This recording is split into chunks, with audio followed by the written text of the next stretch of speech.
Hello, welcome back. This is April's reading vlog, and I am starting off with almost finishing this. As I mentioned earlier, I am reading The Mirror Cracked by Agatha Christie. I am very close to ending it, also because it's very fast paced. I'm really enjoying it. I think this is it's the better version of Body in the Library, because it's still set in the same environment, in the same place, in the same villa, which is really cool, because it's really just a matter of chance that I read that one before. Yeah, so I'm really enjoying this, and I'm almost through. After this, I don't have any physical book, so I am actually debating going to buy one, or I don't know, because I was looking through Vinted for possible purchases at not a high cost. And I do have the audiobook for The Family Upstairs that I still have not started. My phone charger broke, so I'm kind of using my phone as little as possible, which is really good because I'm reading a lot, but at the same time I cannot listen to the audiobook while I'm on the bus, or walking, or just waking up and doing the dishes. So that's a bummer. I think the next time I'm gonna film is gonna be the ending of the book. Again, I'm really enjoying it, so I'm excited. You have a few guesses, but you never know. So thank you for staying with me. So I just finished the book, this one, and I have thoughts. It was so good. I really loved it. I think it was way better than Body in the Library. I loved it so much. It was really good.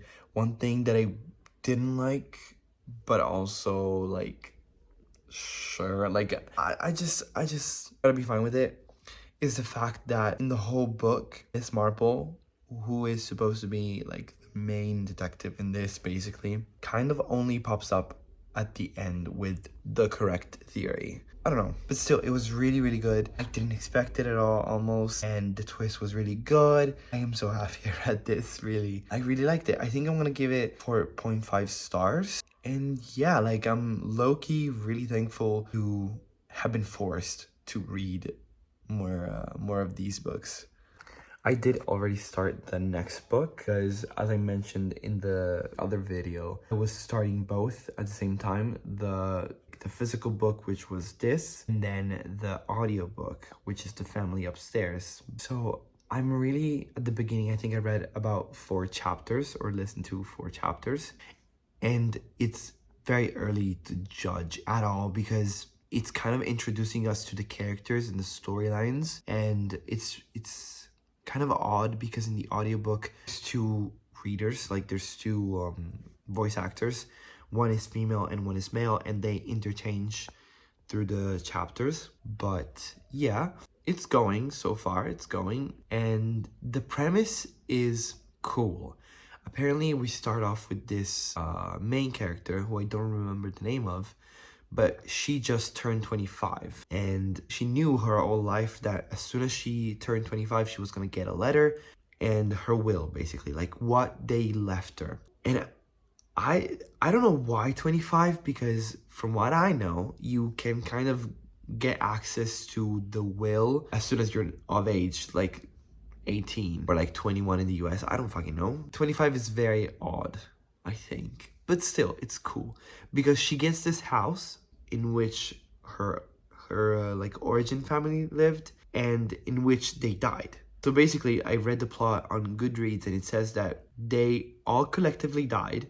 I don't remember if it was a mass murder or a mass suicide, but she as a baby, a newborn, she was the only one left alive, and nobody ever understood why. So it's interesting, because she's going to go back to her house, and we were being introduced to a lot of characters, and I don't know if it's if they are perspectives set in the past, or if they are people that are gonna meet with her eventually in the book. I don't know. It's actually interesting. So I'm very excited to go through with it.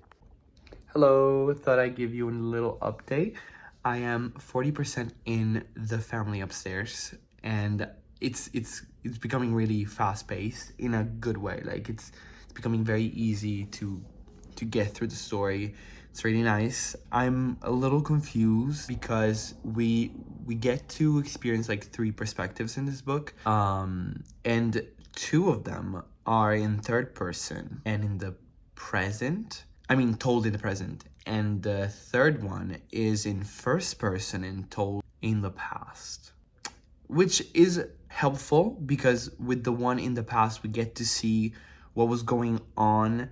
It's like what happened in the house when the family died. So it's really helpful. But I'm just confused. It's a weird stylistic choice to just switch up the tenses and everything, but I'm enjoying it. I really am, and I really cannot wait to read more. I am currently working on my thesis, so it is a little bit hard, but we're going strong. Okay, so don't look at my hair right now, but I just finished The Family Upstairs. I loved this book so much. I hope my future self who's watching this video is gonna remember how much I like this. It was amazing. I didn't expect to love this much. One thing that I still don't understand is why one perspective, which I'm not gonna say who it was because it might be a spoiler. So I didn't understand why the male's perspective was in first person. I mean, I think I kind of got it, but I'm not sure that is what it was. I don't know, but I think that it's not necessary that I know because it's a series. I forgot about this. And the way it ended made me realize that the story is not finished. I mean, the main story is finished, but it kind of ended with a hint of a new one, a possible new one, and I'm so happy. Ending was amazing. The story was so interesting and well written. I just loved this book so much. I think I'm gonna give this 5 stars. I don't want to be too fast in giving 5 stars because I used to be so fast, but this book feels like a 5-star to me. I ate it all up, like finished it in so little, and I'm just so happy that I picked it up. I wish I had a physical copy because I really like to have physical copies of the book that I like, but it's fucking expensive in hardback, so maybe I'll just put it in the list of books that I need to buy whenever I get the chance to. And I would like to read the second one like right away, but I don't know if I should just take a break and read something like easier. Also, I have 2 books coming in less than a week, I think, from Awesome Books. I think I found the Book Depository alternative. I mean, it resells books. It's used books. I got 2 hardbacks for 10 euros. So maybe whenever there is a discount on these books that I need to buy, I will get them. But in the meantime, we will see. So maybe I don't know. I just need to evaluate how much time I'm gonna have to wait until the order comes in. Otherwise, I'm just gonna get to the sequel, which I think is called The Family Remains. I am really excited. I talked to my cousin about this. I was like, this book, like, I don't know, says that you would like this. I think I had this vibe, I had this feeling about my cousin, so I just sent it to her and she started reading it, so I'll be anxious to talk to her about it. So yeah, I'm really excited. What I really loved about the book itself was the writing style of Lisa Jewell. It was honestly amazing. It was the first time I read anything by her, but I read some Goodreads reviews about the book and they all mentioned how they read this book because of other books by her, and I think I might have to catch up with her thrillers at least. The book was very fast-paced in my opinion. I think what kind of made me struggle in the beginning was the 3 POVs, which I talked to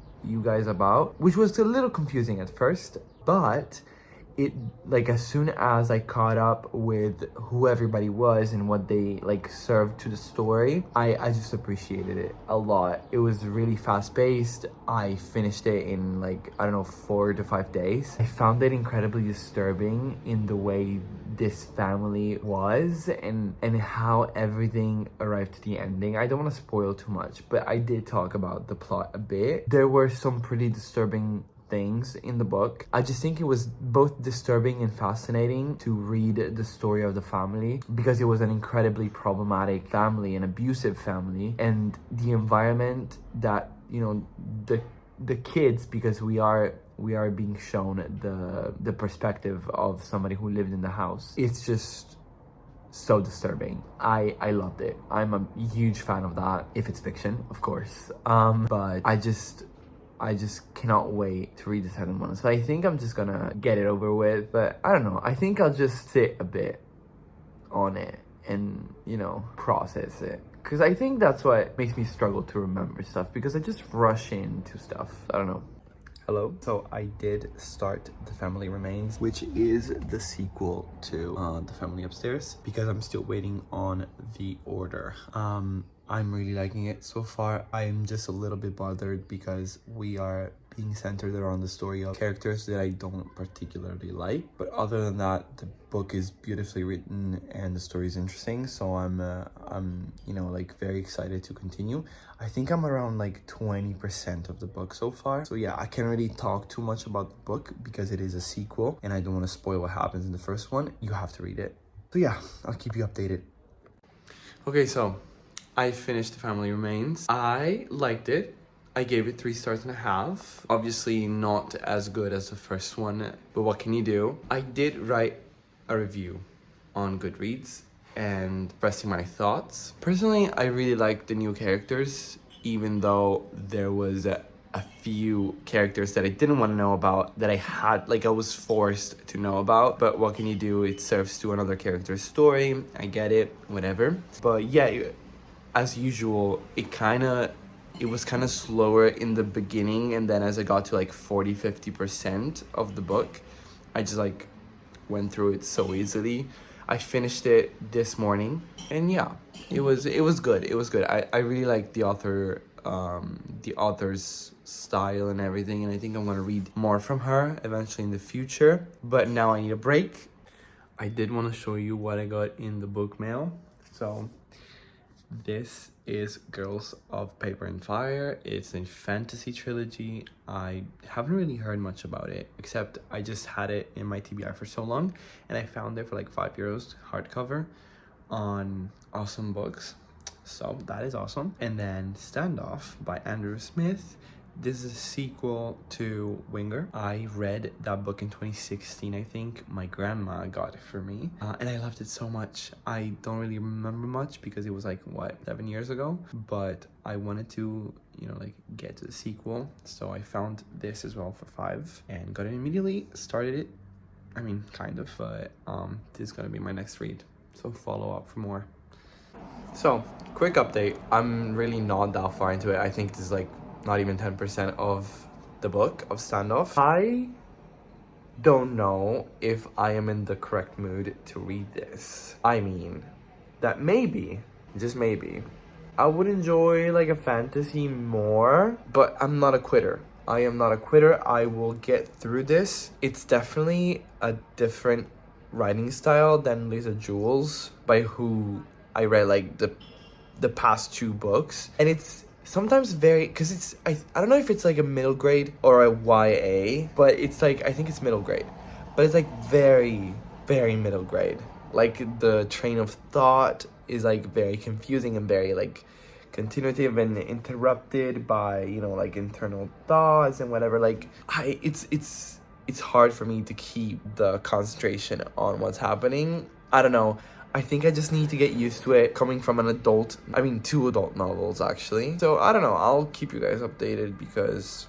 Okay, I am a little bit pissed off. I'm reading Standoff, and I understand you are a 15-year-old who's, like, just got into puberty, so you're fucking mean to everybody, and you're so horny that everything you see, you go crazy for. But, like, Jesus Christ, like, why are you hate... Okay, so, basically, in this book, he got assigned to a 12-year-old as a roommate, okay? He, at the beginning of Winger, the first book, he was 12-year-old. He was the 12-year-old. So why are you so fucking mad at him? Like, I understand, but this kid is claustrophobic and literally cannot breathe in this tiny room that you guys live in. And he's so mean about it. Like, he just goes and closes every window and every door and just like, he's so mean. Okay, I don't know. I'm pretty sure he's gonna have like a breakthrough. I'm only starting. I'm only on page 89. But this is pissing me the fuck off. Yes. Oh my god, I fucking knew it. This book, I'm not liking this book. I don't know if you've noticed so far. So, okay, listen. I'm not gonna spoil too much, even though this book came out a lot ago. But tell me why, if a character has a very bad thing happening to them at a certain school, very bad. If you've read Winger, you know But why would the parents send in the brother in the school? Have you learned nothing? Oh my god. This is so stupid. I'm pretty sure the author, when he was writing this, he was like, oh my god, they're gonna love this. They're gonna be so shocked at this. I knew this.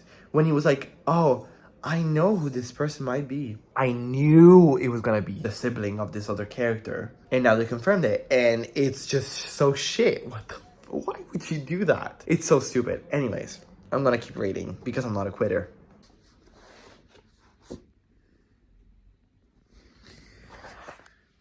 Okay, so I was wrong. I'm starting to appreciate this book a little more because after 264 pages, the protagonist stopped being an asshole, which I guess it's normal because it is told by a 15-year-old's perspective, but this is starting to get emotional. I'm a little more than half into it, and I am enjoying it. I think I was too quick to judge at first because I loved this book. I loved the first book so much. And, you know, when they write a unnecessary sequel, it kind of makes you mad. But, you know, this is not that bad overall. Hi. So, I just got back home, had a 5-hour long train trip, and that helped me to finish this awful book. I hated Standoff by Andrew Smith. I hated it so much. The uselessness of having a sequel to Winger has been proven. Winger was one of my favorite books of 2016, which I know it's a long time ago, but I cried for that book. It was just so special to me. The characters were so nice. And then this arrived. I hated every single one of them. Except for one who got bullied and mocked the entire book. Almost the entire book. After whatever happened in the first book, there was supposed to be an eye-opening event for the main character, Ryan Dean. It was not, because this book made him a fucking bully himself. He made him an asshole. The plot line was non-existent, and the writing style was just so fucking the writing style was just not for me. I'm not gonna come for the author. It was just like very, very 15-year-old, which I'm not anymore, but it was very hard to focus sometimes. Like keep my concentration on reading it. I had to skim a lot of the rugby parts or whatever it is because no. And when I tell you it looked like it was written by a 15-year-old, it's because it was, and it might be a good thing because it is narrated by a 15-year-old. But do we have to sexualize literally everything that breathes? Do we have to? Just because the character's in puberty, do we have to call the GPS lady sexy? Do we have to? I don't think so. Anyways, I gave this book 2.75 stars. Just because it did have some wholesome moments.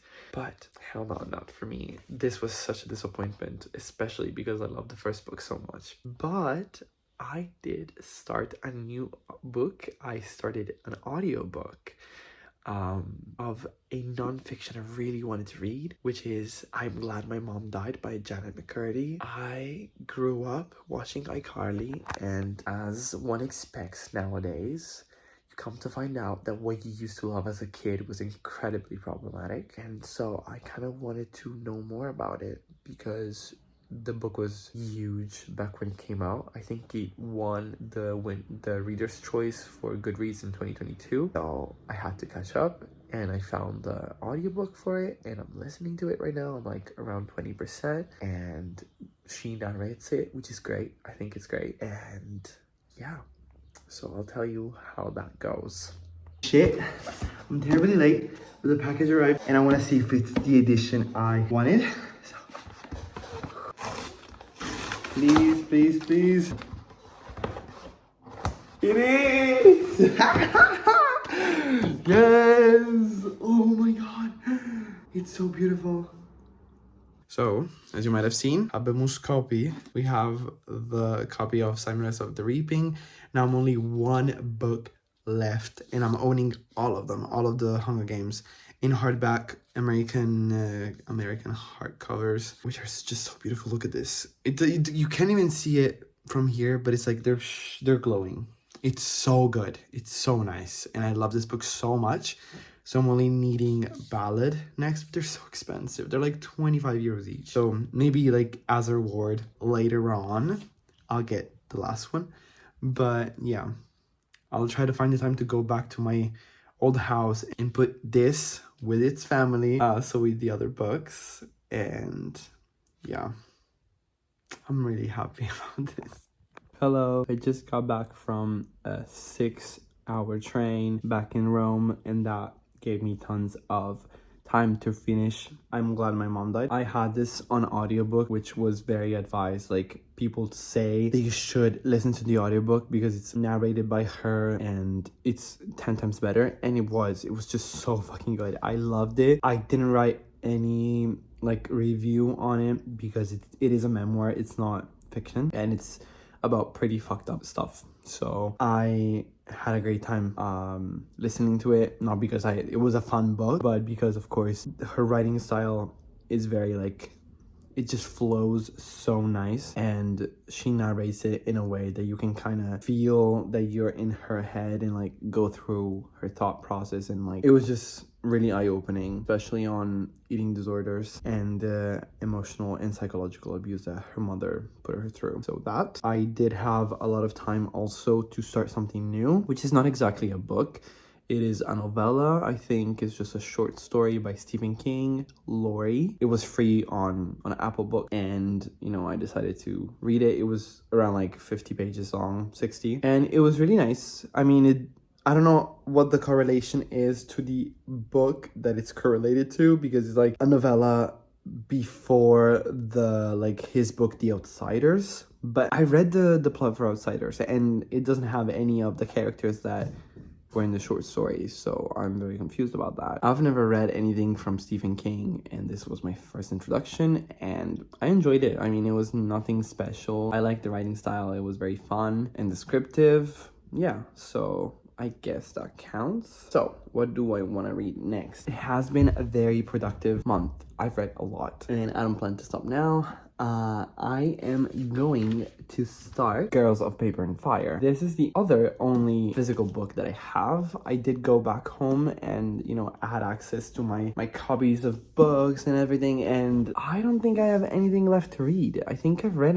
everything that I own, which is really rewarding. It's really nice. So I'm gonna start reading this, and in the meantime, I think I'm gonna order some more books. I wanna continue on with some series that I stopped, so if I find good offers, I think I'm gonna get them. But in the meantime, I'm really excited to start a fantasy, and this, I don't know, I don't even know what the book is about, to be honest with you guys. You know, it's very nice, very cute, but I have no idea what it is about. I just know that it's fantasy, and hopefully I'm gonna have a good time, you know? Yeah, I'm hopeful. Hi, I am 40% through Girls of Paper and Fire. I finally know what this book is about. I kind of went in blind. So I remembered why I put this on my reading list, and it was because it was a fantasy with a sapphic main character. Now, back in the day when I put this on my TBR, it wasn't a really common thing. I don't know if it is now, but yeah, it was refreshing for me, and I'm enjoying it. I am enjoying it. Yes, I'm enjoying it. Look, the edition is fucking amazing. The paper is great. It has little like drawings and a map. And to be honest with you, aside from Sunrise on the Reaping and Ballad of Songbirds and Snakes, I haven't read a fantasy in years. And so this is making me go crazy. I am loving the feeling of jumping back into like a totally new reality and world with like just things you still don't understand because they don't exist. That's such a good feeling. I completely forgot about it. So basically, Girls of Paper and Fire is first in trilogy, and it's about this world in which, after a very big war, big and disastrous war, to maintain peace and balance, main kingdom, like the main court. So this is the first book in the trilogy, and basically what I'm gathering is, after a war, basically the royal court started to recruit girls. The world in this book is divided into courts or casts. So basically there are different casts. I think there's paper caste, which is the main protagonist cast, and it's basically like just completely human, okay? Then they have steel and moon cast, in which they are kind of merged. It's like a mixture of human and animal, and they're called demons. Okay, great. And basically every year the kingdom, like the king's court, basically every year the king's court picks out from the paper casts 8 girls to use as sex slaves. Okay, listen, I might be awful at explaining, but this is very nice because, of course, the main character is rebellious. She has a history with her mom being basically like taken away from her family, from the kingdom. So she doesn't know if she's alive or if she's dead, if she's hiding in the king's court. And so basically our main character, who is a paper girl, gets taken because of her eyes. She has glowing eyes, which is very weird for a paper cast because they're entirely human.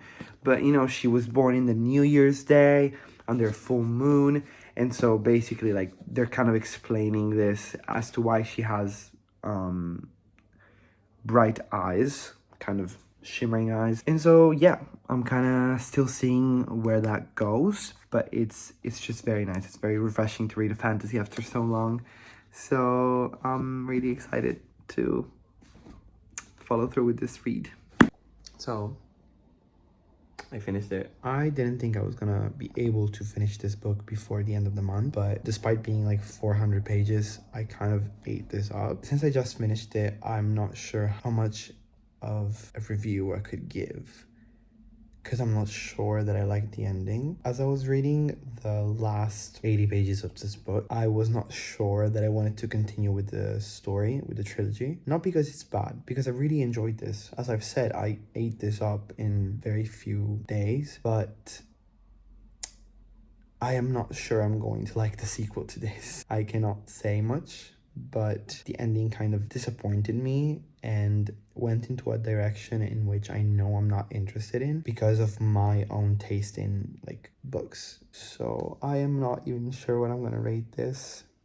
When I was like 100 pages away, I kind of had the feeling that 3 stars and 75 would be the perfect rating for this, like that I felt was the most appropriate. But I'm not sure because I think I like this book enough to like have 4 stars, but I am not sure. I think I need to sit this out a bit. Yeah, I did do an order for more books because I don't have anything here. I don't have any physical book, so I am not sure if I'm gonna read anything at all this month, since it's the 29th today. So it's literally just like 1 day remaining of this month, which is pretty cool because I did read like 6 books this month, which is crazy. But yeah, I'm gonna have to wait until new books arrive and see if I find some good offers for ebooks or